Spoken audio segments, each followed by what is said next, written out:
2009 నవంబర్లో జరిగిన ముంబై పేలుళ్ల సూత్రధారి తహవూర్ రానాను ఎట్టకేలకు భారత్ రప్పించారు. గత 15 ఏళ్లుగా భారత్ కి రాకుండా అమెరికా కోర్టుల్లో పిటిషన్లు వేస్తూ తప్పించుకుంటున్న తహవూర్ రానాను ఎన్ఐఏ అధికారులు ఢిల్లీ తీసుకొచ్చారు. తహవూర్ రానాను భారత్ కు అప్పగించాలని అమెరికా విదేశాంగ శాఖ నిర్ణయించింది. అయితే దీన్ని వ్యతిరేకిస్తూ రానా వరుసగా కోర్టులలో పిటిషన్లు వేశాడు. తను పాక్ ఆర్మీ మాజీ అధికారి కావటం, ముస్లిం కావడం వల్ల హింసించే అవకాశం ఉందంటూ వాదనలు వినిపించాడు. అయితే ఇవేమీ పట్టించుకోకుండా అమెరికా కోర్టు పిటిషన్లు కొట్టివేయటంతో భారత్ కు తీసుకొచ్చే ప్రక్రియ పూర్తయింది.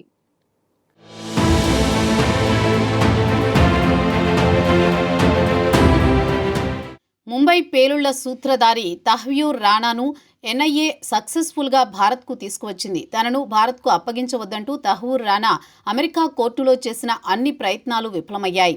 ఇటీవల అమెరికా హైకోర్టు తహ్వూర్ రానా పిటిషన్ను కొట్టివేయడంతో భారత్కు తీసుకువచ్చే ప్రక్రియ పూర్తయింది. అమెరికాలోని లాస్ ఏంజల్స్లో అక్కడి అధికారుల నుంచి రానాను అదుపులోకి తీసుకున్న ఎన్ఐఏ అధికారులు ప్రత్యేక విమానంలో ఢిల్లీకి తరలించారు. గురువారం సాయంత్రం ఢిల్లీలోని పాలం ఎయిర్వేస్లో విమానం ల్యాండ్ అయింది. అక్కడే రానాను లాంఛనంగా అరెస్ట్ చేసిన ఎన్ఐఏ అధికారులు వైద్య పరీక్షలు నిర్వహించారు. అనంతరం బుల్లెట్ ప్రూఫ్ వాహనంలో పటియాలా హౌస్ ఎన్ఐఏ కోర్టుకు తరలించి న్యాయమూర్తి చందర్జిత్ సింగ్ ఎదుట హాజరుపరిచారు. న్యాయమూర్తి ఆదేశాల మేరకు తీహాడ్ జైలుకు తరలించారు.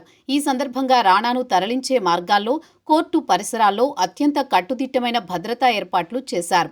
2008 నవంబర్ 26న పాకిస్తాన్ నుంచి సముద్ర మార్గంలో ముంబైకి చేరుకున్న కసబ్ సహా 10 మంది లష్కర్ ఇ తోయిబా ఉగ్రవాదులు దారుణ మారణహోమానికి పాల్పడ్డారు.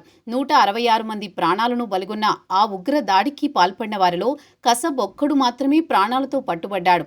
దీనిపై దర్యాప్తు చేపట్టిన ఎన్ఐఏ అమెరికా జాతీయుడు డేవిడ్ హెడ్లీ, పాకిస్తాన్ సంతతికి చెందిన కెనడా పౌరుడు తహవూర్ రానా కీలక సూత్రధారులుగా తేల్చింది.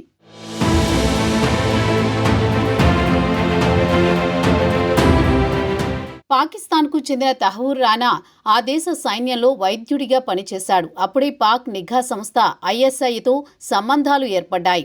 అదే సమయంలో లష్కర్ ఇ తోయిబా ఉగ్రవాది అమెరికన్ పౌరుడు డేవిడ్ హెడ్లీ అలియాస్ దావూద్ గిలానీతో పరిచయం ఏర్పడింది. 1997లో కెనడాకు వలస వెళ్లిన రానా ఇమిగ్రేషన్కు సంబంధించి పలు వ్యాపారాలు చేశాడు.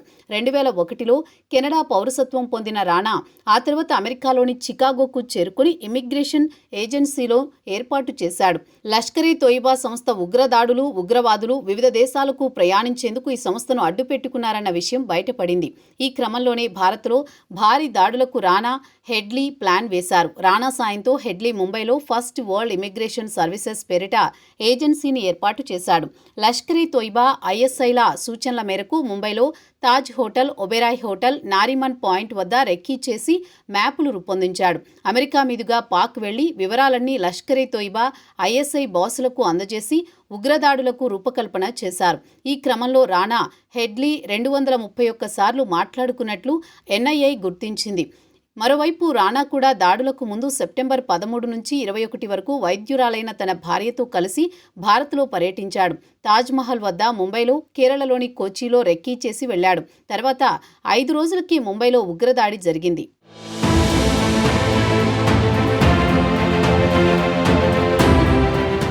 రానాను భారత్కు రప్పించేందుకు కేంద్ర ప్రభుత్వం చట్టపరంగా, దౌత్యపరంగా చాకచక్యంగా వ్యవహరించింది. ముంబై పేలుళ్లతో పాటు డెన్మార్క్లోని ఓ వార్తాపత్రికా కార్యాలయంపై ఉగ్రదాడికి సంబంధించిన కేసులలో 2009లో రానాను అమెరికా పోలీసులు అరెస్ట్ చేశారు. విచారణ జరిపిన అక్కడి కోర్టు ముంబై పేలుళ్ల వ్యవహారంలో నేరుగా సంబంధం లేదని కొట్టివేసింది. కానీ డెన్మార్క్ కేసులో 2013 జనవరిలో అతడికి 14 ఏళ్లు జైలు శిక్ష విధించింది. అప్పటి నుంచి జైల్లో ఉన్న రానాను ముంబై ఉగ్రదాడి కేసు విచారణ కోసం అప్పగించాలని భారత్ అమెరికాపై ఒత్తిడి తెచ్చింది.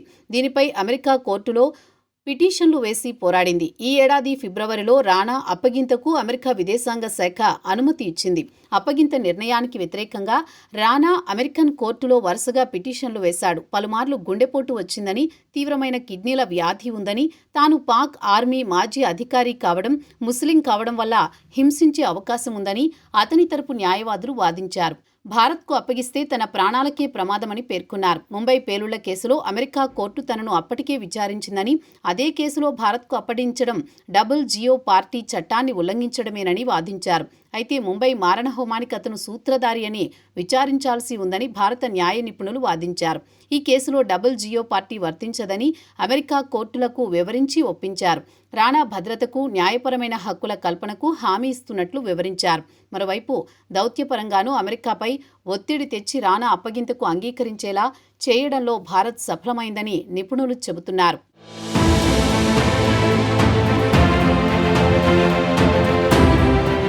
లష్కరే తోయిబా ఉగ్రవాద సంస్థలో కఠిన శిక్షణ పొందిన తహవూర్ రాణా నుంచి సమాచారం రాబట్టడం అంత తేలిక కాదని నిఘా వర్గాలు భావిస్తున్నాయి. అమెరికాలో అతడికి ఇప్పటికే తీవ్రస్థాయిలో విచారణ చేశారు.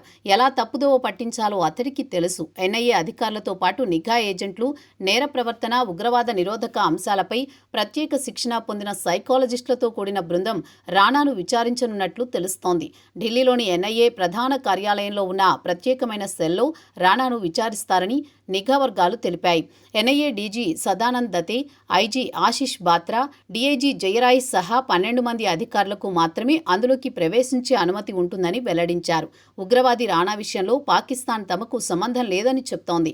అమెరికా రాణాను భారత్కు అప్పగించిన నేపథ్యంలో పాక్ విదేశాంగ ప్రకటన విడుదల చేసింది. రాణా ప్రస్తుతం తమ దేశ పౌరుడు కాదని, గత 20 ఏళ్లలో ఎప్పుడూ అతను పాకిస్తాన్కు చెందిన ఎలాంటి ధృవపత్రాలను పునరుద్ధరించుకోలేదని తెలిపింది. రాణా కెనడా పౌరుడని పేర్కొంది. అయితే రాణాకు పాక్ సైన్యం, ఐఎస్ఐలోని కీలక వ్యక్తులతో సంబంధాలున్నాయని, ఎన్ఐఏ విచారణలో కీలక అంశాలను, రహస్యాలను బయటపెట్టవచ్చని ఆందోళన పాక్లో వ్యక్తమవుతోందని విశ్లేషకులు చెబుతున్నారు.